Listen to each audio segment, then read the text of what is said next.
একটা সময় বলিউডের সিনেমায় ঝড় তুলেছেন অভিনেত্রী বিদ্যা বালান। বিশেষ করে তার অভিনীত ডার্টি পিকচার ছবি নিয়ে ছিল নানা আলোচনা।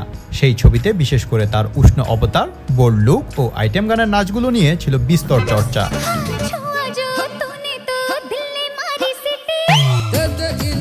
এর মাঝে কেটে গেছে অনেকটা সময়। এখন বিদ্যার বয়স ৪৫ পার হয়েছে। তার চেহারাতেও এসেছে পরিবর্তন, কিন্তু এক সময় তিনি চেয়েছিলেন টিপিক্যাল বলিউড ডিভাদের মতো দেখাতে। শরীরে আটসাট পোশাক পরতেন, কিন্তু সেসব তার মানাতো না।